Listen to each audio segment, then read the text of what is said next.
So hello friends, welcome to India's best e learning platform Unacademy. तो यार आज जो हम बात करने जा रहे हैं एक ऐसे स्टूडेंट की जिन्होंने एक नई कहानी लिखी है।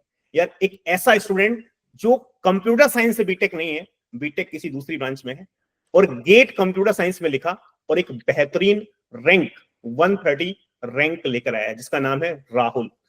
तो यार इतनी बेहतरीन रैंक और दूसरी ब्रांच का स्टूडेंट ला सकता है। बहुत सारे बच्चों को लगता है नहीं, हम तो बाकी ब्रांच से बीटेक कर रहे हैं तो कंप्यूटर साइंस में जाएंगे तो हमारी रैंक नहीं आ सकती। राहुल ने ये प्रूफ किया है कि दूसरी ब्रांच में भी बीटेक किया है फिर भी कंप्यूटर साइंस में लिख के हम टॉप कर सकते हैं। और बहुत सारे स्टूडेंट ऐसे हैं जो आज की डेट में अपीयर हो रहे हैं कंप्यूटर साइंस में, बिकॉज उनको पता है कि यार सीएस में एमटेक करने का एक बेहतरीन फ्यूचर है, एक बेहतरीन प्लेसमेंट होता है। आईआईटीज के अंदर यदि कंप्यूटर साइंस से एमटेक कोई बच्चा करता है तो वहां से एक बेहतरीन प्लेसमेंट देखने के लिए मिलता है। तो इनकी कहानी कुछ एक अलग कहानी है। जितने भी बच्चे 2026 के लिए गेट की तैयारी कर रहे हैं उनके लिए ये इंटरव्यू बहुत ही हेल्पफुल होने वाला है। जो बच्चे की ब्रांच कंप्यूटर साइंस नहीं है, वो कंप्यूटर साइंस में गेट लिखने जा रहा है, उनके लिए तो ये वीडियो बहुत ही हेल्प होने वाली है। तो बहुत बहुत कॉन्ग्रेचुलेशंस राहुल, और इतनी बेहतरीन रैंक अचीव करने के लिए। तो इस इंटरव्यू में हम आपकी साइड ज्यादा फोकस रखेंगे, जैसे कि आप बच्चों को ज्यादा इंफॉर्मेशन दे पाओ अपने बारे में, किस तरीके से आपकी जर्नी रही है, किस तरीके से आपने गेट में ये रैंक निकाली है। तो बहुत बहुत कॉन्ग्रेचुलेशन सबसे पहले, और कैसा लग रहा है? Thank you so much sir. अभी तो बहुत अच्छा लग रहा है। कल रिजल्ट देखने के बाद लगा नहीं था कि इतनी अच्छी रैंक आ पाएगी मेरी, तो अभी तो बहुत अच्छा लग रहा है। बहुत बढ़िया। तो अपने बारे में थोड़ा सा बताओ कि मतलब आपने कहाँ से बीटेक किया है और बीटेक में कितनी आपकी परसेंटेज सीजी पे था, और आप कैसे स्विच हुए, आपकी ब्रांच कौन सी थी और उस ब्रांच से सीएस में कैसे स्विच हुए? तो मैंने B Tech electronics and communication engineering में की है एनआईटी सूरत से। तो 2019 में मैंने एनआईटी सूरत में एडमिशन लिया था इलेक्ट्रॉनिक्स एंड कम्युनिकेशन में। उस टाइम मुझे कंप्यूटर साइंस ही लेना था, लेकिन जेडब्ल्यू में थोड़े कम मार्क्स होने के कारण मुझे कंप्यूटर साइंस मिल नहीं पाया। तो सब लोग बोलते हैं कि जिसको कंप्यूटर साइंस नहीं मिलता वो लोग इसी लेते हैं, तो मैंने भी सबका मान के मैंने भी इसी ले लिया। फिर मेरा फर्स्ट ईयर ही चल रहा था, तो उसके बाद कोविड आ गया, तो सब लॉकडाउन वगैरह हो गया। और मैं थोड़ा गेमिंग के साइड भी थोड़ा ज्यादा था, तो मैं गेम बहुत खेलता था उस टाइम भी। तो लॉकडाउन में मतलब मेरा पूरा स्टडी और वो सब जो जेडब्ल्यू के टाइम पे स्टडी पे फोकस था वो सब पूरा चला गया। और फिर उसके बाद कोविड में मैं बिल्कुल पढ़ता नहीं था, और ऑनलाइन में एग्जाम में भी चीटिंग वगैरह से मैं पास ही होता था। फिर उसके बाद जब ऑफलाइन कॉलेज स्टार्ट हुई थर्ड ईयर में, तो जब जैसे ही ऑफलाइन एग्जाम हुआ तो उसमें मैं 3 सब्जेक्ट में फेल हो गया। एग्जाम लिखने का मन भी नहीं हो रहा था मेरा, तो उसमें मैं 3 सब्जेक्ट में फेल हो चुका हूँ पहले। फिर जो एग्जाम में सप्लीमेंट्री एग्जाम देने होता है वो भी मैं देने नहीं गया। मैं हॉस्टल के अंदर रूम बंद करके फोन स्विच ऑफ करके लेट ही गया था, और ना किसी का कॉल आया इसलिए फोन भी स्विच ऑफ कर दिया था। फिर मैंने कॉल पढ़ने का मन तो बिल्कुल नहीं था, तो मैंने ड्रॉप आउट ले लिया कॉलेज से थर्ड ईयर के बाद। फिर मेरे जो कॉलेज के मेंटर थे सर वगैरह, सर लोग, तो उन्होंने मुझे समझाया, दोस्त लोग ने मुझे समझाया। तो फिर मैंने वापस से जो मेरा जो डिग्री के लिए डिग्री और प्लेसमेंट का थोड़ा लगा कि नहीं ये करना चाहिए, क्योंकि मैं एनआईटी लिया हूँ, तो मतलब नॉर्मल बच्चों से थोड़ा तो आगे था पहले से। बिल्कुल बिल्कुल। तो मैंने बाद में सब सर वगैरह का सुना और फिर मैंने कंटिन्यू किया। तो उस टाइम तो मेरा गोल था कि मैं प्लेसमेंट ही लूं, अच्छा सा प्लेसमेंट लेके, मतलब घर वालों को भी अच्छा लगेगा, क्योंकि घर पे मैंने ये सब कुछ बताया नहीं था वैसे ड्रॉप का, और उनको तो अभी भी नहीं पता है घर पे। तो मैंने फिर कंटिन्यू किया पढ़ाई का और फाइनल ईयर कंप्लीट किया। लेकिन उस टाइम मैं प्लेसमेंट के लिए ही सोच रहा था, लेकिन जो मेरे को जिस कंपनी में जाना था, मतलब एनआईटी सूरत थी तो कंपनीज अच्छी आती थी, लेकिन रिसीजन के कारण जो 2024 में कंपनियां बहुत कम आई थी। तो उसमें मुझे 10+ एलपीए वाली ही कंपनी चाहिए थी, तो उसमें मेरा इंटरव्यू क्रैक नहीं हुआ। फिर उस टाइम मुझे गेट सीएसई के बारे में पता चला, तो मैंने फॉर्म फिल किया और यूट्यूब से ही पढ़ता था। यूट्यूब पे अनअकैडमी की चैनल है, वहां से पढ़ना स्टार्ट किया मैंने थोड़ा बहुत। और गेट 2024 के लिए मैंने 3-4 सब्जेक्ट किए होंगे, हाँ 3-4 सब्जेक्ट, और थोड़ा बहुत एप्टीट्यूड वो तो आता ही था थोड़ा बहुत। तो उसके बेसिस पे मैंने गेट 2024 में कट ऑफ तो क्लियर कर लिया, लेकिन उतनी अच्छी रैंक नहीं थी, और मैंने गेट 2025 का ही एम रख के प्रिपरेशन स्टार्ट की थी। तो फिर मैं रिवीजन और कुछ नहीं करता था, मेरा सिर्फ फोकस था कि मैं गेट 2025 के लिए सब जल्दी से जल्दी मैं सिलेबस कंप्लीट कर दूं, ताकि मुझे रिवीजन का टाइम मिले और टेस्ट सीरीज दे पाऊं और अच्छे से प्रैक्टिस कर पाऊं क्वेश्चंस का। तो गेट 2024 के लिए तो मैं बिल्कुल एक्साइटेड था नहीं रिजल्ट के लिए, तो बस नॉर्मली मैं देखता था और ठीक है, हो गया जो हो गया वो उसका मैंने फिर कुछ सोचा नहीं कि मेरा इसमें इतना खराब गया है तो मैं आगे मेरा गेट 2025 में कैसा जाएगा, इतना अच्छा जा पाएगा या नहीं। मेरा बस एक ही एम था कि मैं उस टाइम तो AIR1 का एम लेके मैं स्टार्ट किया था कि 2025 में मुझे AIR1 चाहिए। तो फिर मैंने फरवरी में अनअकैडमी का सब्सक्रिप्शन लेके फिर से मैंने ट्राई किया, सब सब सारा कोर्स मैंने फिर से पढ़ा अनअकैडमी से। और फिर लास्ट ईयर फरवरी में आपने कोर्स लिया, फरवरी 2024 में?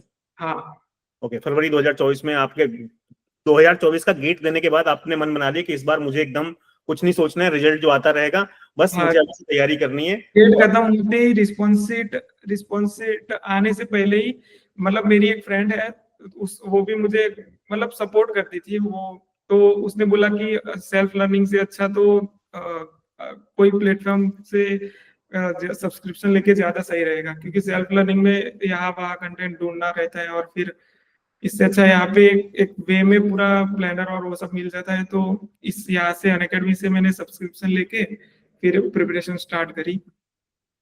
तो और आपका पहले से ये ड्रीम था कि मतलब मुझे जल्दी से एक सिलेबस कंप्लीट करना है, कुछ भी करके अच्छे से मेहनत करके, और जिससे कि रिवीजन के लिए सारे लेके टाइम मिल जाए। तो इसके लिए मैं एक क्वेश्चन यहाँ पूछना चाहता हूँ, जैसे कि बाकी प्लेटफॉर्म, जैसे कि बहुत सारे प्लेटफॉर्म है, तो हर जगह क्या एक बैच सिस्टम है कि मतलब आपने एक बैच ले लिया, उस बैच में आपकी क्लास चलती है 2 घंटे चलती है, कभी कभी 4 घंटे चलती है, वो बैच चलता रहता है। वो बैच कभी कभी नवंबर में खत्म होता है, कभी कभी दिसंबर तक हो जाता है, कभी कभी कुछ कुछ कोचिंग अक्टूबर में भी खत्म करा देती है। तो जैसे कि जब मैं खुद अनअकैडमी से जुड़ा था 1 साल पहले, तो मेरे दिमाग में ये कंफ्यूजन था कि यार ये अनअकैडमी सब्सक्रिप्शन में सारे बैच का एक्सेस क्यों देता है, बच्चे को तो एक बैच में अपना सिलेबस कंप्लीट कर सकता है। तो फिर बाद में धीरे धीरे मुझे बच्चों से पता चला कि यार ये तो बच्चों के लिए कहीं ना कहीं बहुत बेनिफिशियल है, बच्चा अपने हिसाब से प्लानिंग बना सकता है। तो आपकी प्रिपरेशन में सब्सक्रिप्शन से क्या फायदा मिला कि आपके पास सारे बैचेस का एक्सेस था? हाँ, तो मुझे तो बाकी सब प्लेटफॉर्म के बारे में उतना पता नहीं था ज्यादा, और अनअकैडमी के बारे में पता वैसे तो ज्यादा पता नहीं था, लेकिन फिर लिया तो उसमें मुझे पता चला कि इसमें पूरा एक्सेस मिलता है हमें। कोई भी बैच हम ज्वाइन कर सकते हैं, किसी भी सर का लेक्चर हम देख सकते हैं, अपने हिसाब से हम अपना डिसाइड कर सकते हैं कि कौन सा सब्जेक्ट में करूँ और कौन सा सब्जेक्ट में बाद में करूँ, या फिर क्योंकि बहुत सारी बैचेस पैरेलल चलती है तो मोस्टली एक टाइम पे सारे सब्जेक्ट इसमें चल ही रहे होते हैं। तो मैं मतलब एक हार्ड सब्जेक्ट चूज कर लेता था, और उसके साथ 2-3 सब्जेक्ट जो वीक मतलब इजी वाले सब्जेक्ट है वो 2-3 चूज करके मैं मतलब 1 महीने के अंदर एक जो ये पूरा मैंने पैकेज बोला, 2-3 सब्जेक्ट का वो पूरा करने का ट्राई करता था मैं। तो बाकी बाकी प्लेटफॉर्म पे तो शायद वो बैच वाला चलता है, मतलब एक ही बैच एक्सेस है, तो उसमें तो जो जैसे वो कराएंगे वैसे करोगे तो फिर नवंबर तक हो सकता है खत्म हो, उसका तो उतना बता नहीं सकते। लेकिन हाँ, इसमें सिलेबस हम जितना जल्दी चाहे उतना तो कर सकते हैं। नहीं, ये बहुत बेस्ट है। जैसे कि एक बच्चा बोल रहा था कि सर मैंने कभी कोर्स लिया है और मुझे सबसे पहले सीएन पढ़ना था, उन्होंने सीएन सबसे लास्ट में डाल रखा है, और मुझे सबसे पहले सीएन पढ़ना है क्योंकि लास्ट टाइम मैंने पढ़ा नहीं था, तो मैं फंस गया हूँ, मुझे समझ में नहीं आ रहा मुझे क्या करना चाहिए। तो बाद में उसने फिर से अनअकैडमी का सब्सक्रिप्शन लिया, तो बोला कि सर मुझे ये पता नहीं था पहले कि यहाँ पे ऐसा ऐसा होता है, तो ये तो बहुत अच्छी बात है। स्टार्टिंग में कुछ बच्चे कहते थे कि कंफ्यूजन है, जैसे कि मान लो कुछ बच्चे कहते हैं इतने सारे बैच चल रहे हैं, हमको समझ में नहीं आता है कहाँ से क्या करना है, किस बैच से क्या करें। तो धीरे धीरे क्या है, बच्चों को भी, जो नए बच्चे थे उनको भी समझ में आया कि आप यहाँ पे बैच में आप एनरोल बिना भी करो तो आप एजुकेटर को फॉलो कर सकते हो, एजुकेटर की प्रोफाइल पर जाओ, उनका जो भी कोर्स चल रहा है वहां पे आप फॉलो करके, क्योंकि आपको पढ़ने 10 ही सब्जेक्ट हैं, आप किसी भी बैच से पढ़ लो, तो कहीं ना कहीं ये फायदा होता ही होता है बच्चों को। तो अब दूसरी बात पे आते हैं कि इलेक्ट्रॉनिक्स कि जैसे कि आप 4 साल की पढ़ाई की, कंप्यूटर साइंस में आए तो आपको जैसे कि कंप्यूटर साइंस इंजीनियरिंग को समझने में कुछ डिफिकल्टी आई क्या किसी भी सब्जेक्ट को, या ऐसा लगा हाँ ये तो लॉजिकल है, सब कुछ समझ में आ ही रहा है, कोई दिक्कत नहीं? तो सर अभी मैं बताऊंगा तो आपको हंसी भी आ सकती है, क्योंकि जैसे ही मैंने मतलब मैंने बस स्टार्टिंग से था कंप्यूटर साइंस, बस उतना ही पता था, ज्यादा तो कुछ आइडिया नहीं था इसके बारे में। तो मैं सी प्लस प्लस भी जब सीखने का ट्राई करता था, तो वो भी मैंने बहुत बार सीखते सीखते छोड़ दिया। मैंने सी प्लस प्लस भी 9 बार सीखी होगी, तब जाके मुझे अभी सी प्लस प्लस आती है। तो मतलब मैं कंटिन्यू नहीं कर पाता था, मैं छोड़ देता था बीच से। तो अच्छा फिर और जब गेट की प्रिपरेशन स्टार्ट की, तो उस टाइम तो मुझे बाइनरी से डेसिमल कन्वर्ट करना भी उतना नहीं आता था।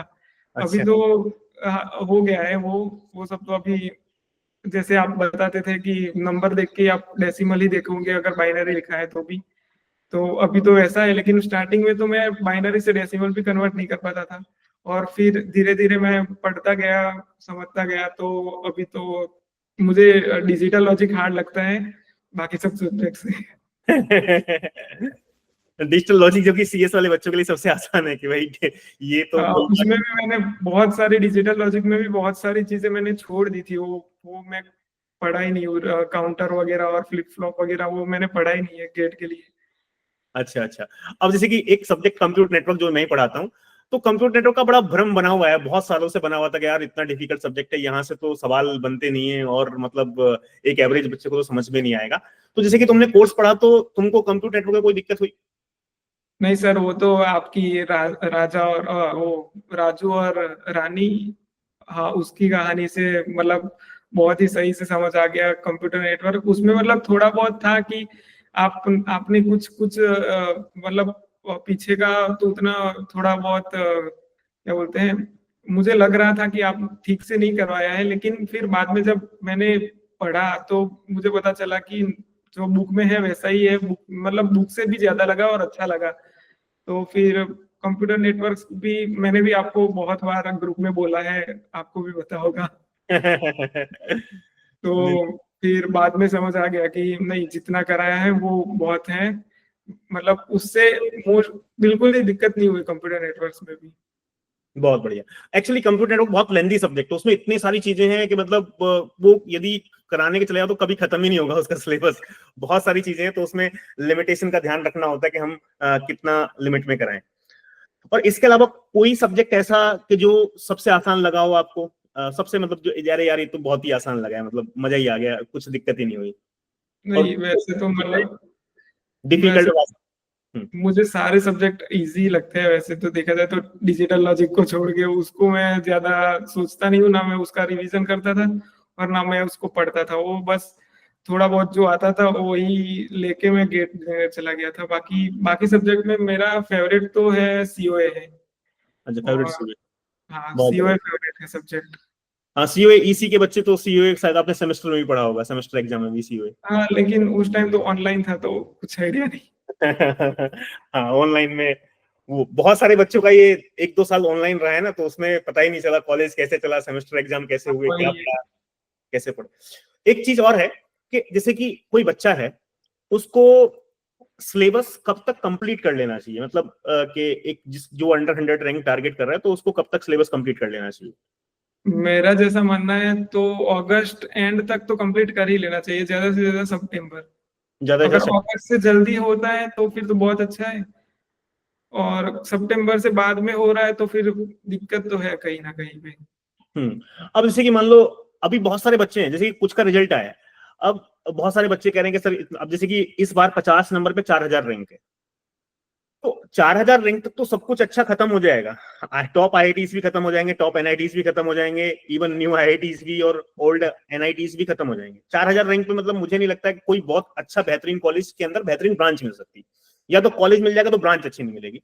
हाँ अब वो बच्चे हैं, अब वो क्या है, बहुत परेशान है।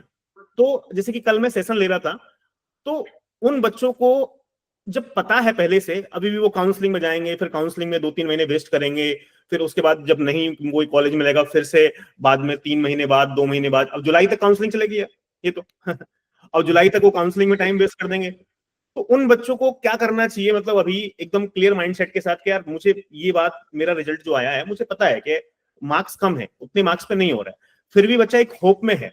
एक बच्चे के 23 मार्क्स आ रहे हैं, वो मुझसे कह रहा है कि सर मुझे कॉलेज ही लेना है। मैंने कहा 23 मार्क्स आपके हैं, कॉलेज नहीं मिलेगा आपको। तो ऐसे बच्चों को कैसे गाइड किया जाए, मतलब उनके सामने उनको क्लियरली क्या मैसेज आप देना चाहते हो?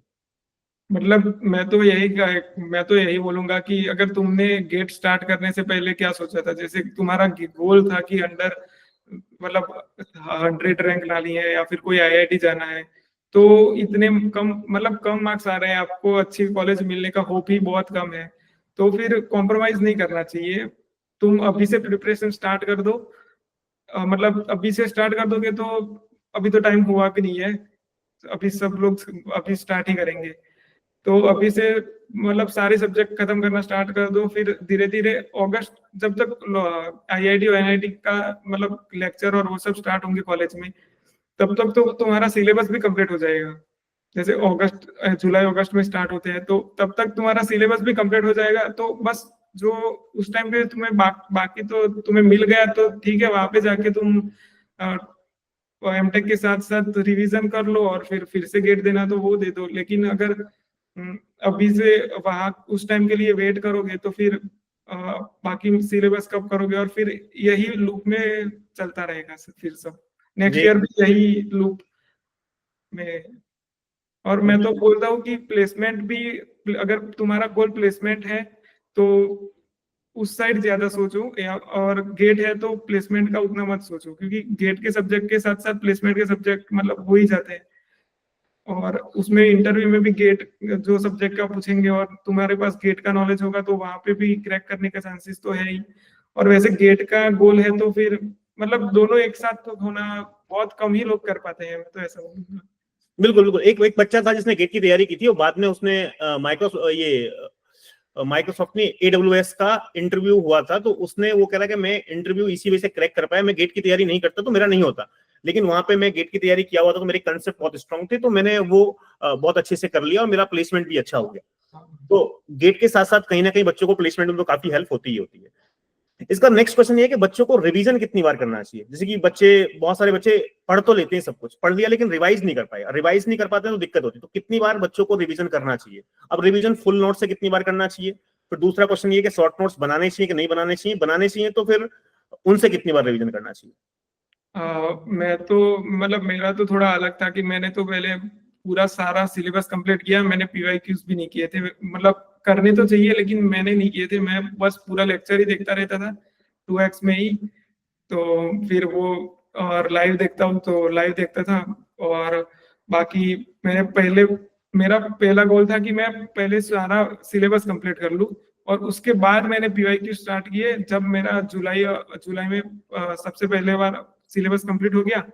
उसके बाद मैंने पहली बार रिवीजन किया था और उसके साथ साथ मैं पीवाईक्यू कर रहा था। जैसे मैंने सीएन का रिवीजन किया तो उसके जितने सारे पीवाईक्यूज थे वो पीवाईक्यूज कर लिए, फिर दूसरे सब्जेक्ट का रिवीजन किया और उसके पीवाईक्यू कर लिए। वैसे एक महीने में मैंने पूरा एक रिवीजन किया था फुल नोट्स से और पीवाईक्यू किए।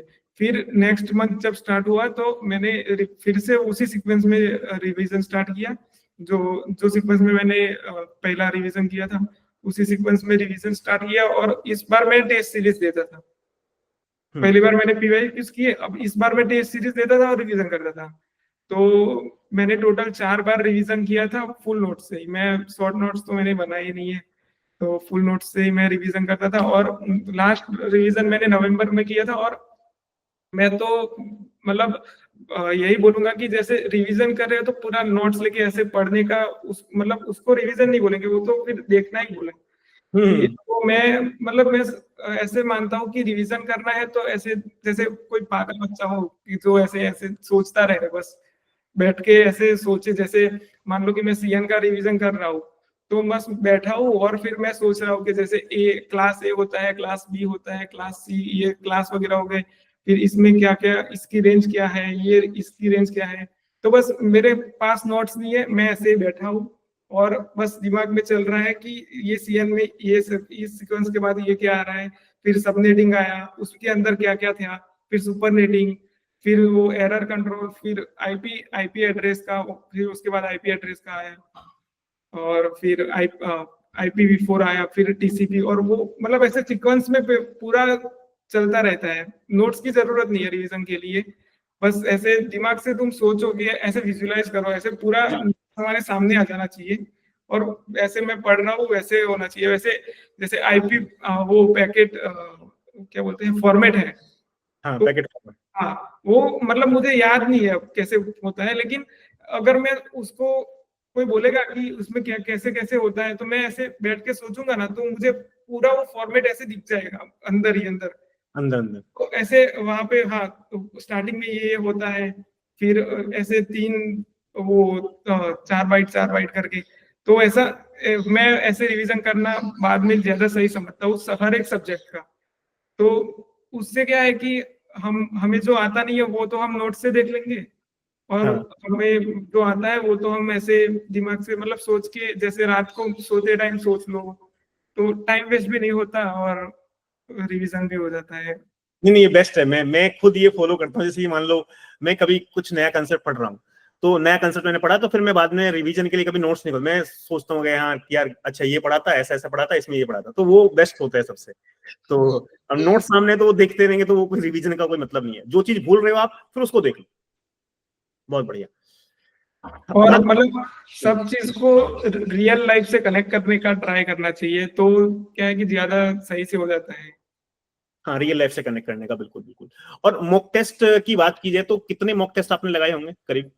मैंने मॉक टेस्ट तो 40 जितने लगाए थे, और मैं सभी मॉक टेस्ट का मतलब ग्राफ में सारे मतलब मार्क करता था, और फिर मतलब वो ग्राफ देख के तो ऐसे स्टॉक मार्केट के ग्राफ जैसा ही लगता था। नहीं नहीं, ये अच्छा है। देखो मॉक टेस्ट तो तुम बच्चों को क्या सजेस्ट करोगे, कितने मॉक टेस्ट एक बच्चे को लगाना चाहिए यदि अंडर 100 के लिए वो टारगेट कर रहा है, और मॉक टेस्ट कितने जरूरी है रैंक? मतलब 20, कम से कम 20 जितने तो मैं सजेस्ट करूंगा ही लगाने के लिए। और टाइम ज्यादा है, और अगर मॉक टेस्ट है तुम्हारे पास तो तुम जितने लगा सकते हो, क्योंकि उससे प्रैक्टिस भी होती रहती है, और तुम मतलब एक कंटिन्यूअसली बैठ के 65 क्वेश्चन ट्राई कर रहे हो, तो उससे ज्यादा बढ़िया क्या ही होगा क्वेश्चन सॉल्व। बाकी जो वर्कबुक से हो या फिर डीपीवी से क्वेश्चन सॉल्व करने से अच्छा ये 65 क्वेश्चन तुम्हारे सामने है, टाइम लिमिट भी है, तो जितना वो प्रैक्टिस कर सको तो वो वही बढ़िया है। हाँ बिल्कुल, उससे क्या है 3 घंटे का पूरा आइडिया होता है 3 घंटे में कैसे हमको पेपर को सॉल्व करना है। तो अब आप 20 मॉक टेस्ट लगा लोगे तो फिर गेट का पेपर आपको कुछ नया नहीं लगेगा, वहां भी 3 घंटे में आपको 65 क्वेश्चन सॉल्व करना है। हाँ वही। नहीं, बहुत बढ़िया। अब एक स्टूडेंट है, जैसे कि अभी तो थर्ड ईयर में गेट अलाउड हो गया, ठीक है, तो जैसे कि बच्चे को, एक स्टूडेंट है जो गेट में टॉप करना चाहता है, तो इस बार तो ऐसा हुआ है कि एक थर्ड ईयर का बच्चा EAR1 लेके आया है ईसी का, ठीक है, तो मतलब थर्ड ईयर में EAR1 ईसी का बच्चा ला सकता है। तो यदि जो बच्चों को थर्ड ईयर में गेट लिखना है उनको कब से प्रिपरेशन फिर स्टार्ट करनी चाहिए जिससे कि वो सिलेबस कंप्लीट कर पाए? मतलब थर्ड ईयर में मतलब जितने लोगों से मैंने बात करी है अभी तक, मतलब गेट की जर्नी के साथ साथ, तो मोस्टली लोग थर्ड ईयर के अंदर यही सोचते हैं कि मैं थर्ड ईयर में ही गेट कंप्लीट कर दूं, और उसी के चक्कर में वो लोग स्टार्ट कर लेते हैं प्रिपरेशन, और फिर उनका थर्ड ईयर में नहीं होता, और फिर वो सोचते हैं कि थर्ड ईयर में नहीं हो पाया तो मेरा फाइनल ईयर में होगा या नहीं होगा। तो वो लोग मतलब इधर उधर ही हो जाते हैं, मतलब उनका पूरा माइंड ही डिस्टर्ब हो जाता है। तो मैं यही बोलूंगा कि अगर तुम थर्ड ईयर में हो तो जितना सब्जेक्ट को अच्छे से समझ पाओ उतना सारे सब्जेक्ट को अच्छे से समझने का ट्राई करो। सिलेबस कंप्लीट करने के पीछे मतलब थर्ड ईयर वालों को नहीं भागना चाहिए। हाँ, थर्ड ईयर वालों को। हाँ उनको धीरे धीरे, जैसे 1-2 सब्जेक्ट है वो किया, फिर उसका रिवीजन करो आराम से, उसके क्वेश्चंस लगाओ, उसके टेस्ट टॉपिक वाइज टेस्ट हो, डीपीपी हो, वो सब करो। तो क्या है कि उनके 6 कम से कम 6-7 सब्जेक्ट भी हो गए एक साल में, तो भी वो लोग 50 से ज्यादा तो मार्क्स ला ही सकते हैं अगर अच्छे से किए। और बिल्कुल। में ऐसा ठीक है, वो कुछ कुछ लोग की आ जाती है काफी रैंक, हाँ, लेकिन क्योंकि मतलब एक थर्ड ईयर में जो है तो उसको पहले सिलेबस पे आराम से फोकस करना चाहिए कि यार ढंग से मैं पढ़ूं सारी चीजों को। ये नहीं है कि मतलब मुझे पूरा ही पेपर पढ़ना है, या तो फिर आप फिर सेकेंड ईयर से स्टार्ट करो, एक साल हाँ पहले से स्टार्ट कर रहे हो तो ठीक है।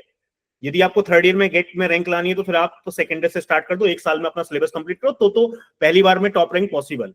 यदि आप 4 महीने 3 महीने पहले स्टार्ट कर रहे हो और सोच रहे हो कि टॉप रैंक आ जाए तो वो बहुत कहीं ना कहीं मुश्किल ही है। तो फाइनल ईयर में तो अब तो ये 2 चांस है कि फाइनल ईयर के अंदर भी आप थर्ड ईयर में थोड़ा खराब हुआ तो फाइनल ईयर में निकाल सकते हो। और आपने डेटा साइंस का भी पेपर लिखा था क्या? नहीं लिखा था डीए का? नहीं सर, मुझे मशीन लर्निंग से बहुत नफरत है। पसंद ही नहीं है मुझे मशीन लर्निंग। तो गुड गुड। मैंने वो डेटा साइंस का नहीं दिया था। ओके, खाली सीएस का लिखा था। बहुत बढ़िया, मतलब बहुत सारी बातें आपने बताई और बच्चों को इस इंटरव्यू से बहुत सारा कुछ सीखने के लिए मिलेगा। ठीक है, और अगेन वेरी वेरी कॉन्ग्रेचुलेशंस और ऑल दी बेस्ट। तो कौन, क्या ड्रीम है आपका, कौन से आईआईटी जाना है? हाँ, मैं तो आईआईटी मद्रास ही जाने वाला हूँ, अगर मिल गया तो। मिल ही जाएगा वैसे तो। आईआईटी मद्रास तो मिल जाएगा, 130 पे आराम से मिल जाएगा। ये ठीक और है। हाँ, बहुत, ओबीसी कैटेगरी है तो मिलना तो है ही। हाँ ओबीसी कैटेगरी आईआईटी मद्रास तो मिल जाएगा 100%।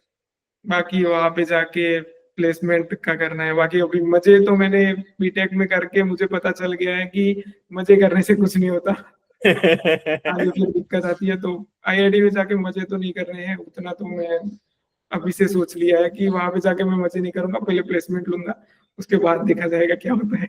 नहीं बिल्कुल, देखो मैं ये बोलता हूँ, कोई भी स्टूडेंट है ना, 2-3 साल यदि कोई भी बच्चा मेहनत कर ले लगातार, तो यार उसकी लाइफ चेंज हो जाती है। मतलब वो कहीं ना कहीं बाकी सबसे बहुत आगे हो जाता है। जैसे कि मैं अपना बताऊं, मैं कॉलेज में था थर्ड ईयर के अंदर, तो मेरे कॉलेज से तो प्लेसमेंट का कोई सीन ही नहीं था।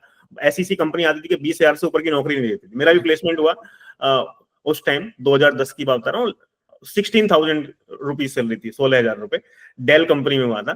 तो मैं कुछ दिन गया जॉब, 1 महीने के बाद छोड़ दी। तो मैंने थर्ड ईयर में लिखा तो बहुत अच्छी रैंक नहीं आई, 7,000 रैंक आई। फिर फाइनल ईयर में लिखा, फिर 1,100 रैंक आई। फिर मैंने 1 साल का ड्रॉप लिया, फिर 159 रैंक आ गई। तो ये जो 2 साल जो मेहनत की ना, तो वो मेहनत आज तक कहीं ना कहीं काम दे रही है। एक बार आप 2-3 साल मेहनत कर लेते हो तो लाइफ में आपको एक प्लेटफॉर्म मिल जाता है, आपको चीजें मिल जाती है कि वहां से सारी चीजें आपको इजी हो जाता है। एटलीस्ट फाइनेंशियल कंडीशन ये सब तो कभी उसको फेस नहीं करनी पड़ती है फ्यूचर में, इन सब का तो हट जाता है चीजें। नहीं तो बच्चा नॉर्मल कॉलेज से नॉर्मल प्लेसमेंट लेके बैठा है, 30,000 40,000 50,000 की जॉब कर रहा है, तो कहीं ना कहीं वो स्ट्रगल करता रहता है यार, इसमें से कितनी पैसे बचाने हैं, रूम कहाँ रहना है, कि क्या खाना है, जिससे कि सेविंग भी हो जाए। तो वो उसी लूप में फंसा रहता है। अब जब आपके दिमाग में दिन में 24 घंटे में 4 घंटे ये चलेगा कि यार मुझे ज्यादा पैसे नहीं खर्च करने, तो कहीं ना कहीं आपका दिमाग इंगेज है, तो आप कुछ और क्रिएटिव नहीं कर पाओगे, एक प्रेशर आपके ऊपर रहेगा। जब आपको पता गया ठीक है डिसेंट पैसे आ रहे हैं, अच्छी खासी जॉब है, तो फिर माइंड फ्री है, तो आप और भी अच्छा कर सकते हो, फ्यूचर में बेहतर कर सकते हो। हाँ वही। और अभी तो मतलब इतना, मतलब ये गेट में ही इतना अचीव कर लिया, तो अब तो घर वाले भी मतलब थोड़े सिक्योर हो जाएंगे कि कुछ तो कर लेगा कम से कम, नहीं ज्यादा नहीं नहीं। बिल्कुल।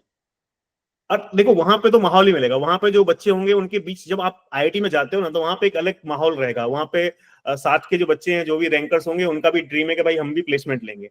तो एक बहुत बेहतरीन इन्वायरमेंट बना रहेगा। इन्वायरमेंट बना रहेगा तो उसका बहुत इफेक्ट आता है कि हाँ हम बहुत अच्छी परफॉर्मेंस खुद ही निकल के आती है। इन्वायरमेंट का बहुत फर्क पड़ता है। जहां सब लोग आलसी हैं, कोई पढ़ नहीं रहा है, तो किसी का मोटिवेशन भी पढ़ने का, वो भी सोचता है अरे यार ठीक है चलो मैं भी मस्ती कर लेता हूँ इनके साथ। वही सर। तो ठीक है, thank you so much again, very very congratulation. तो सर, आईआईटी पहुंचो, फिर मिलते हैं कहीं।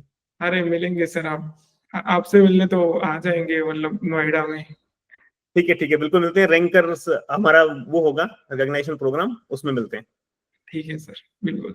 Okay thank you okay. Sir. Okay और थैंक सॉरी, आपको मैंने बहुत सारा बोला है पहले। यू। अरे कोई नहीं कोई नहीं ठीक है, ओके। ठीक है सर, थैंक यू। ओके।